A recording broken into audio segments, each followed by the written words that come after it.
Hello student. पिछले videos में कुछ बच्चों ने कमेंट किया था कि क्लास 11th का भी वीडियो बनाइए। तो आज हम आप लोग के सामने लेकर आए हैं कि यूनिट्स एंड मेजरमेंट्स मतलब मात्रक और मापन की। जैसे मान लीजिए कि अगर यूनिट्स एंड मेजरमेंट्स में हम लोग को क्या काम करना है कि यूनिट्स एंड मेजरमेंट्स, तो यहाँ पे पूछा जाता है कि व्हाई नीड्स मेजरमेंट, मतलब हम लोगों को मेजरमेंट का रिक्वायरमेंट क्यों पड़ा। कि अगर कोई भी ऑब्जेक्ट है तो उस ऑब्जेक्ट को हमको मेजर करने का रिक्वायरमेंट क्यों पड़ा, क्यों इसका ज़रूरत पड़ा। तो आज का जो टॉपिक है ये हम लोग पढ़ेंगे इसमें यूनिट्स एंड मेजरमेंट्स में। तो यूनिट्स एंड मेजरमेंट्स में जनरली हम लोग को क्या चीज़ है कि फिजिकल क्वांटिटी क्या होता है, मतलब भौतिक राशियाँ क्या होती हैं।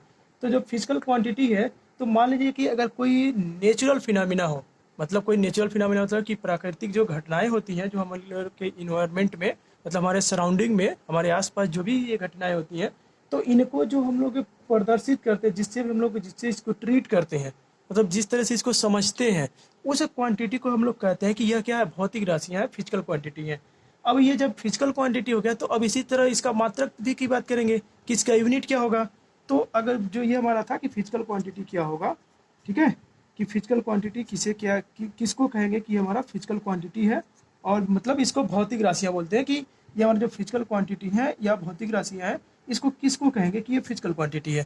तो फिजिकल क्वांटिटी मतलब ये हो गया कि अगर हमारे नेचर में, जैसे मान लीजिए कि अगर हम लोग कहें कि कोई ऑब्जेक्ट है, कोई ऑब्जेक्ट मतलब मान लीजिए कि कोई सब्सटेंस हो गया, सब्सटेंस में जैसे मान लीजिए कि अगर हम मास की बात करते हैं, वेट की बात करते हैं, तो ये जो भी हम लोग मास वेट की बात कर रहे हैं, तो इस क्वांटिटी को अगर मेजर करना है, तो जो भी हम लोग का जो फिजिकल फिनोमिना होगा, और उस फिजिकल फिनोमिना का या जो भौतिक राशियाँ होंगी उसके जो मात्रक होते हैं, जो यूनिट्स होते हैं, उसको हम लोग क्या कहते हैं, उसको हम लोग बोलते हैं कि आपका यूनिट्स हो गया। अब बात करते हैं कि न्यूमेरिकल यूनिट क्या होता है, कि आंकिक मान क्या होते हैं, और ये आपके एग्जाम्स में पूछे जाते हैं। ये आपके मतलब नीट में और आईआईटी में एक क्वेश्चन यहाँ से बनते ही हैं। तो अब हम लोग बात करते हैं कि न्यूमेरिकल यूनिट क्या होगा, मतलब न्यूमेरिकल वैल्यू क्या होगा, आंकिक मान क्या होता है। तो देखिए जो हमारे आपके न्यूमेरिकल वैल्यू कि ये जो हमारे आंकिक मान है, हिंदी मीडियम के जो भी बच्चे लोग होंगे, अगर आप लोग को इंग्लिश में प्रॉब्लम होगा तो आप लोग ज़रूर बताइएगा, हम लोग इसको क्या करेंगे कि आप लोग को हिंदी में भी प्रोवाइड करा देंगे। तो अब ये हमारा होता है कि न्यूमेरिकल वैल्यू क्या होता है, मतलब आंकिक मान क्या होते हैं। तो आंकिक मान के लिए हम लोगों ने क्या कहा है कि जैसे मान लीजिए कि अगर कोई भी हमारा न्यूमेरिकल मतलब कोई भी हमारा फिजिकल कोई भौतिक राशि है, फिजिकल कोई क्वांटिटी है, और वह जो फिजिकल क्वांटिटी है अगर उसको मेजर करना है, तो उसको जब मेजर करते हैं तो उसका जो यूनिट होता है ना, वह यूनिट क्या होता है कि इसके जो जो हमारा ये आंकिक मान है, मतलब ये जो हमारा यूनिट है, ये क्या होता है कि यह जो ये आंकिक मान है, मतलब ये जो न्यूमेरिकल वैल्यू है, ये क्या होता है कि उस फिजिकल यूनिट के इनवर्सली प्रोपोर्शनल होता है। ठीक है, तो अब देखिए कि अब इसको हम लोग क्या कर सकते हैं, तो एन यू इक्वल टू क्या कर सकते हैं, ये हमारा जो इसका प्रोडक्ट है, ये प्रोडक्ट क्या हो गया, कांस्टेंट है। अब ये जब कांस्टेंट हो गया, मतलब एक नियतांक हो गया, एक नियत वैल्यू हो गया। तो अब मान लीजिए कि कोई हमारे पास कोई ऐसे भौतिक राशियां हैं जिसको व्यक्त करने के लिए हमारे पास दो सिस्टम करने का मतलब है कि हमारे पास मान लीजिए कि सीजीएस यूनिट है और एसआई यूनिट है। तो अब जब सीजीएस यूनिट है, तो अब मान लीजिए कि अगर कोई हम कह रहे हैं कि कोई ये दो ब्रांच है मान लीजिए, तो इसमें हम कह रहे हैं कि यहाँ पे एसआई में कन्वर्जन हो रहा है, यहाँ पे एसआई में मेजरमेंट हो रहा है, और दूसरे वाले में हम मान लेते हैं, कह रहे हैं कि किस में हो रहा है, यहाँ मान लेते हैं कि हमारा सीजीएस में हो रहा है। तो जब इन्हें दोनों को जब हम कंबाइन करें, तो यहाँ पे मान लीजिए हमारा जो मेजरमेंट है वो मान लीजिए कि N1 U1 है, यहाँ पे हमारा जो मेजरमेंट है वो मान लीजिए N2 U2 है। मतलब कि यहाँ पे जो हम लोग बात करेंगे, जिसका मापन करेंगे, जिसका भी मेजरमेंट करेंगे, तो उसको हम लोग N1 मान रहे हैं, आंकिक मान को N1 मान रहे हैं, न्यूमेरिकल वैल्यू को N1 मान रहे हैं, और हमारा जो यूनिट्स है उसको हम लोग U1 मान रहे हैं। वैसे ही यहाँ पे हम सीजीएस यूनिट में क्या मान रहे हैं, यहाँ पे N1 मान रहे हैं, सॉरी N2 मान रहे हैं आंकिक मान को, और जो हमारे मेजरमेंट कर रहे हैं उसको हम जो यूनिट्स है उस यूनिट को हम लोग U2 मान रहे हैं। तो अब इसको ओवरऑल हम मिला के क्या कहने वाले हैं कि N1 U1 इक्वल टू क्या हो जाएगा, N2 E2 हो जाएगा। और ये फार्मूला आप लोग लर्न याद रखिएगा, इसी से आपके न्यूमेरिकल्स बनते हैं। तो आज इस पे हम लोग एक न्यूमेरिकल कर लेते हैं कि अगर जैसे मान लीजिए कि अगर कोई हमारा सिस्टम है, और सिस्टम क्या मान लीजिए कि हमारे पास कोई अगर कह देते हैं कि ग्रेविटेशनल कांस्टेंट का हम लोग एक सिंपल सा एग्जांपल ले लेते हैं। थोड़ा सा ये आपके एग्जाम्स में पूछा जा सकता है कि जो हमारे जो ग्रेविटेशनल कांस्टेंट है, इस ग्रेविटेशनल कांस्टेंट का जो वैल्यू है, ये हमको बताइए कि ग्राम सेंटीमीटर में कितना होगा। ठीक है, तो अब जैसे मान लीजिए कि अब हम लोग का दे दिया है कि कह दिया कि एक एग्जाम्पल बता रहे हैं, फॉर एग्जाम्पल कि जी का जो वैल्यू दे दिया है वो कह रहा है कि 6.67 है। ठीक है, 6.67 into 10⁻⁻11 newton metre square, newton metre square upon kilogram square.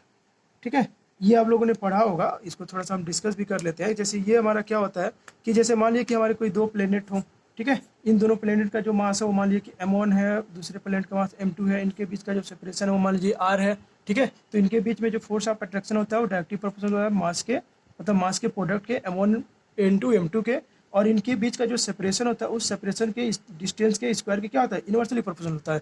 इन दोनों को जब हम लोग कंबाइन करते हैं, दोनों को मिक्स कर देते हैं, तो मिक्स करने के बाद अब देखिए इन दोनों को अगर कंबाइन करेंगे तो क्या मिल जाएगा, इन दोनों को हम मिला रहे हैं, तो मिला रहे हैं तो जिसको जैसे ही कंबाइन करेंगे तो ये हमारा हो जाएगा कि m1 m2, ठीक है, अपॉन r स्क्वायर। अब इसको क्या करिए कि जो ये आपका पर्सनैलिटी कांस्टेंट है इसको हटा दीजिए, और इसको जब हटाते हैं तो ये हमारे पास यहाँ पे जो सिंबल यूज होता है वही हमारा ग्रेविटेशनल कांस्टेंट होता है, यूनिवर्सल ग्रेविटेशनल कांस्टेंट।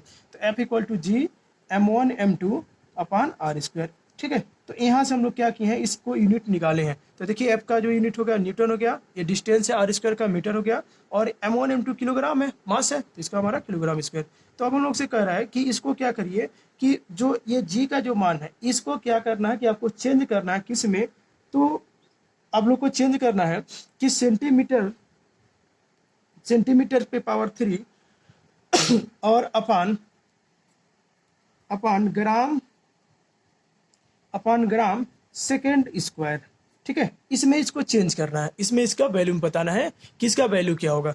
तो अब देखिए इसके लिए हम लोग क्या करेंगे, ये जो अभी फार्मूला हम लोगों ने पढ़ा कि n1 u1 इक्वल टू, इसी फार्मूले को हम लोग यहाँ पे अप्लाई करेंगे, ठीक है। तो अब देखिए कि अब इसको थोड़ा सा सॉल्व भी कर लिया जाए। तो अगर इसको सॉल्व करेंगे तो कैसे इसको हम लोग सोल्यूशन इसका बताया जाए।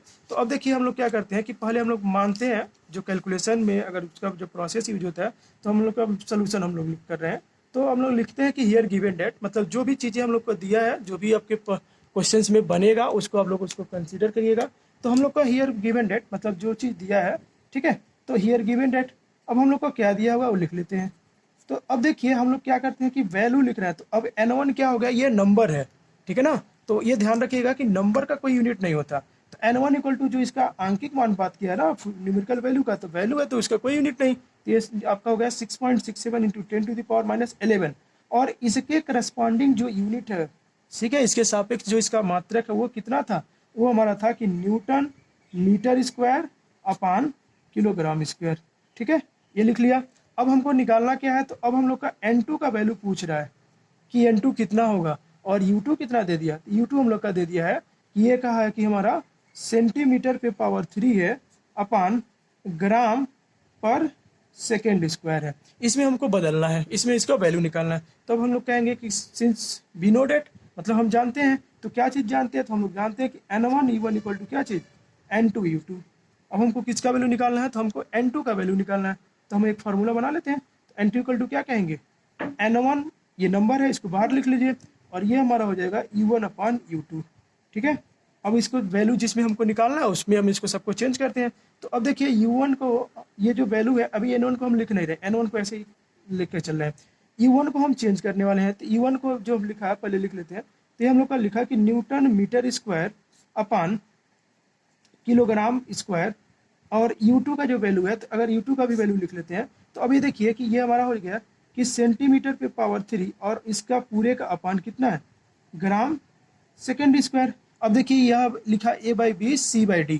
तो आप लोगों ने पढ़ा होगा कि अगर ये मैथमेटिक्स में जरूर पढ़ा होगा कि अगर मान लीजिए कि यहाँ पे अगर a/b लिखा और मान लीजिए यहाँ पे c/d लिखा, तो आप लोग क्या करते हैं, इसमें इसका मल्टीप्लाई करते हैं, इसमें इसका मल्टीप्लाई करते हैं, मतलब ओवरऑल वैल्यू लिखते हैं कि a into D upon b into C, ठीक है। तो इसी चीज़ को हम यहाँ पे अप्लाई करेंगे। तो जब इसको अगर अप्लाई करें तो हमको क्या चीज़ मिल जाएगा, तो अब देखिए ये हमको मिल जाएगा कि n1 तो नंबर है, तो n1 को तो ऐसे ही रहने देते हैं, जैसा है वैसा ही इसको रहने दीजिए। अब इसमें हम लोग क्या कर लेते हैं, तो ये हमारा हो जाएगा newton metre square into gram second square upon, अब यहाँ पे देखिए यहाँ पे नीचे क्या बच जाएगा, ये हमारा किलोग्राम स्क्वायर और सेंटीमीटर पे पावर 3, ठीक है। अब इसका पे यूनिट को चेंज करिए, जो ये हमारा किलोग्राम ग्राम है इसमें हम लोग क्या करते हैं, सबको चेंज करते हैं। तो अब हमको किस में जाना है, न्यूटन को हम लोग को चेंज करना है। तो न्यूटन को अगर चेंज करना है तो अब इसके लिए हम लोग क्या करेंगे, तो अब देखिए आपने पढ़ा होगा कि F equal to m a. तो F equal to m a पढ़ा है, तो चलो फोर्स इक्वल टू क्या पढ़ा, मास इंटू एक्सेलरेशन। तो अब ये मास का तो मात्रक होगा किलोग्राम, एक्सेलरेशन का जो यूनिट होगा वो मीटर पर सेकेंड स्क्वायर, ठीक है ना। तो अब इसको यहाँ पे पुट करिए। तो अब अगर इसको न्यूटन की जगह पे अगर हम इस सब कुछ रखते हैं तो अब रखेंगे तो क्या होगा, तो न्यूटन की जगह पे हमको देखिए क्या चीज़ मिला था, यह मिला था किलोग्राम ठीक है, ये हम लोग को मिल गया था कि किलोग्राम। और इसके बाद हमारा मीटर अपान सेकेंड स्क्वायर, ये तो इसका था। अब यहाँ पे क्या है, तो पहले से 1 मीटर स्क्वायर है तो इसको तो लिखेंगे ही लिखेंगे। दूसरा हमारा क्या है, तो दूसरा हमारा ग्राम है, अभी इसको ग्राम में लिख लेते हैं। और यहाँ पे क्या है, सेकेंड स्क्वायर है तो लिखेंगे ही लिखेंगे। और पूरे का बाई कितना है, किलोग्राम स्क्वायर और सेंटीमीटर पे पावर 3। ठीक है, अब ये हमारा हो गया। अब इसके आगे हम लोग देखते हैं। तो अब देखिए कि यहाँ पे हमारा है जो सेकेंड से सेकेंड तो कट रहा है, क्योंकि यहाँ पे सेकेंड स्क्वायर है ना, तो ये सेकेंड स्क्वायर से तो यह सेकेंड स्क्वायर कट जाएगा, तो इसको कैंसिल कर लेते हैं। और ये हमारा मीटर पे पावर 3 हो गया। यहाँ पे 1 मीटर है और यहाँ पे मीटर पे पावर 3 हो गया। और यहाँ पे देखिए 1 किलोग्राम से यहाँ पे 1 किलोग्राम कटेगा, एक हमारा किलोग्राम से किलोग्राम कैंसिल हो गया, सेकेंड से सेकेंड स्क्वायर तो कैंसिल हो गया, और मीटर पे पावर 3 हो गया, और ऊपर बच गया ग्राम। तो अब इसको हम पूरा लिख रहे हैं, तो ये पूरा अगर लिखें तो क्या चीज़ बच गया है, तो अब देखिए मीटर पे पावर तो 3 हो गया, मतलब मीटर क्यूब हो गया। N1 तो पहले से ही चल रहा है, तो यहाँ पे N1 तो कंसीडर करिए, N1 तो है ही। और यहाँ भी हमारा आपको N1 कंसीडर करिए कि N1 तो यहाँ पे है ही, अपान मीटर स्क्वायर, और ये हमारा यहाँ पे क्या है, ग्राम है, तो ग्राम लिख लीजिए। और नीचे पैक किया है तो किलोग्राम और सेंटीमीटर पे पावर 3। अब हम क्या करते हैं, मीटर को सेंटीमीटर में चेंज कर रहे हैं, किलोग्राम को ग्राम में चेंज कर रहे हैं। और जैसे इसको हम लोग चेंज कर लेंगे, हम लोग का जो वैल्यू पूछ रहा है वो हम लोग को फाइंड आउट हो जाएगा, वो हम लोग को वैल्यू मिल जाएगा। तो अब इसको हम लोग चेंज करते हैं। तो अब देखिए ये हमारे पास आ गया कि N1 equal to N2 equal to, तो N2 इक्वल टू हम लोग क्या लिख सकते हैं, तो N1 अभी N1 ही लिखते हैं, अभी वैल्यू नहीं लिख रहे हैं, वैल्यू बाद में लिखते हैं। अब देखिए हमारा वहाँ पे था कि किलोग्राम था, ठीक है ना, तो वो हम लोग का आया था कि ग्राम, और उसके बाद मीटर पे पावर 3 था। तो हम 1 मीटर इक्वल टू हम लोग चूंकि जान रहे हैं, सिंस वी नो डेट कि 1 मीटर इक्वल टू कितना होता है, 1 metre equal to 10 to the power 2 centimetre, मतलब 100 सेंटीमीटर। तो अब 100 सेंटीमीटर, तो इसको चेंज कर लेते हैं। तो अब देखिए अब वहाँ पे मीटर पे पावर 3 था, तो मीटर पे पावर 3 है, तो अब वहाँ पे हम लोग क्या लिख सकते हैं, 10 स्क्वायर पे पावर 3। ठीक है, और इसमें किसको चेंज किया, सेंटीमीटर में, तो सेंटीमीटर पे पावर क्या हो जाएगा, 3 हो जाएगा। और इंटू ग्राम तो पहले से था, तो ग्राम तो लिखेंगे ही लिखेंगे। और नीचे हमारा किलोग्राम था, ठीक है ना, तो किलोग्राम में हमारा 1 किलोग्राम में होता है 1000 ग्राम, तो ये 1000 ग्राम लिख लिया। और पहले से हमारा क्या था, सेंटीमीटर पे पावर 3 था। तो अब देखिए ग्राम से ग्राम कट जाएगा, सेंटीमीटर पावर से सेंटीमीटर कट गया, कैंसिल हो गया। N1 का जो वैल्यू था लिख लेते हैं, तो 6.67 था इंटू 10 टू द पावर -11 था। और ये देखिए पावर टू दी पावर है, ये आप लोगों ने पढ़ा होगा कि अगर a to the power m लिखा और होल पे पावर n लिखा, तो आप लोग इसको क्या लिखते हैं, इसको लिखते हैं a to the power mn। ठीक है ना, तो अब इसी का हम लोग यहाँ पे यूज करने वाले, ये मैथमेटिक्स में आप लोगों ने पढ़ा होगा। तो अब ये हमारा क्या हो जाएगा, 10 टू दी पावर 6 हो जाएगा। और यहाँ पे देखिए इसको हम लोग लिख सकते हैं 10 टू दी पावर 3। अब इसको ऊपर लेके चलिए, अब आपने फिर से एक पढ़ा है कि अगर a to the power m लिखा, तो इसको हम लोग क्या लिख सकते हैं, a to the power -m लिख सकते हैं। तो इस प्रॉपर्टी को हम लोग यहाँ पे यूज करें, यूज करेंगे तो क्या हो जाएगा, 6.67 into 10 to the power minus. अब देखिए फिर एक फार्मूला और आपने पढ़ा कि अगर a to the power m लिखा और a to the power n लिखा, तो पावर क्या हो जाता है, ऐड हो जाता है, a to the power m plus n हो जाता है। ठीक है ना, तो ये सारे फार्मूले आप लोगों ने पढ़ा, तो इसका आप सबको हमको क्या करना है, यूज करना है। तो ये हमारा -11 + 6 कितना हो जाएगा, ये हमारा आपका हो गया -5। और यह 10 टू दी पावर 3 ऊपर जाएगा, तो 10 टू दी पावर क्या हो जाएगा, -3 हो जाएगा। तो हमको क्या मिलेगा, 6.67 इंटू 10 टू दी पावर -8। ठीक है, यह N1 हुआ। अब इसका भी कोई यूनिट नहीं होगा, ठीक है ना, सॉरी ये हमारा N2 हुआ। और इसका क्या अभी कोई, क्योंकि ये नंबर है ना, पूरा यूनिट कट चुका है, तो अब इसलिए हम लोग लिखेंगे देयरफॉर N2U2। तो N2U2 इक्वल टू कितना हो जाएगा, 6.67 इंटू 10 टू दी पावर -8। और ये हमारा बन जाएगा कि हम लोग का पूछा था कि ग्राम सेंटीमीटर में इसका वैल्यू बताइए। तो अब इसको अगर ग्राम सेंटीमीटर में हम लोग को कहा था वैल्यू बताने के लिए, तो यही हमारा हो जाएगा कि सेंटीमीटर पे पावर 3 अपान ग्राम सेकेंड स्क्वायर। ठीक है, तो ये हमारा क्या हो गया, यही हमारा वैल्यू हो गया। ठीक, तो आज इतना रहने देते हैं, कल अब इसके आगे हम लोग करेंगे। ठीक है, तो आज आप लोग हमारे चैनल्स को लाइक और सब्सक्राइब करिए, और अपने दोस्तों को ज़्यादा से ज़्यादा शेयर करिए। तो हमारा वीडियो देखने के लिए आप लोग को बहुत बहुत धन्यवाद।